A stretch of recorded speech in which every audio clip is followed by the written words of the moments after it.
मुगल काल के दौरान हमारा भारत एक संपन्न राष्ट्र था। हमारे देश में किसी चीज़ की कोई कमी नहीं थी। भारत को किसी विदेशी से व्यापार करने की भी आवश्यकता नहीं थी। हमारा भारत इतना समृद्ध था कि ब्रिटिश सरकार भारत के साथ व्यापार करने के लिए बेचैन थी। भारत के साथ व्यापार करने के उद्देश्य से ब्रिटिश सरकार ने विलियम हॉकिंस को भारत भेजा। हॉकिंस 24 अगस्त 1608 में सूरत बंदरगाह पहुंचा। तब जहांगीर आगरा में था। हॉकिंस अप्रैल 1609 में आगरा पहुंचा, जहां उसने जहांगीर के दरबार में अपनी फैक्ट्री खोलने की इच्छा व्यक्त की, लेकिन जहांगीर ने हॉकिंस के प्रस्ताव को मना कर दिया। हॉकिंस ने जहांगीर के दरबार में 3 साल तक नौकरी की, लेकिन वह व्यापार करने की मंजूरी नहीं ले पाया। आखिर में हॉकिंस खाली हाथ इंग्लैंड लौट गया।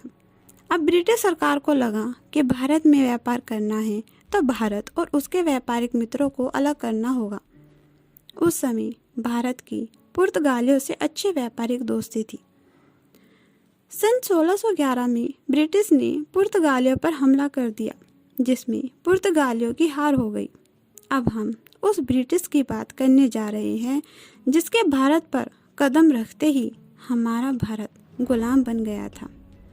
जी हाँ, हम बात कर रहे हैं सर थॉमस रो, जो सन 1615 में भारत आया था।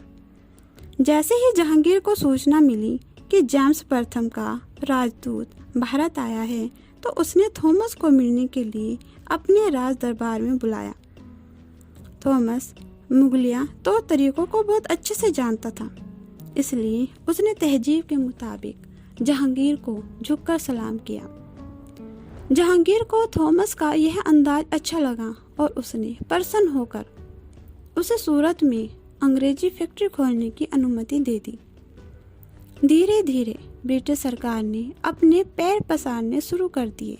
एक के बाद एक कई नई फैक्ट्रियों का निर्माण करना शुरू कर दिया। भारत में व्यापारिक संबंध बिगड़ने के चलते पुर्तगालियों ने सूरत बंदरगाह पर हमला किया। तब मुगलों ने अंग्रेजी नौसेना से सहायता मांगी। इसका भी थॉमस रो ने फायदा उठाया। उसने शर्त रखी कि ठीक है, हम सहायता करने के लिए तैयार हैं, लेकिन इसके बदले ईस्ट इंडिया कंपनी पर किसी प्रकार का व्यापारिक प्रतिबंध या टैक्स नहीं लगाया जाए।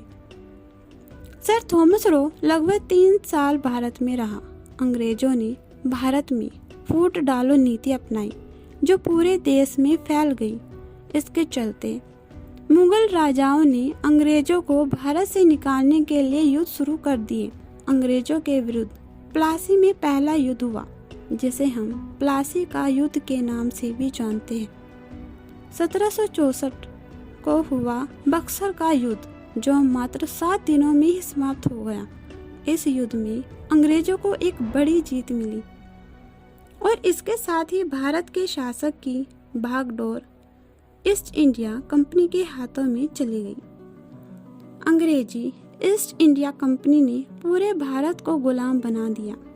लगभग 200 वर्षों तक अंग्रेजों ने भारत को अपने अधीन रखा, जिसकी नींव 400 साल पहले थॉमस रो और जहांगीर की मुलाकात से पड़ी थी।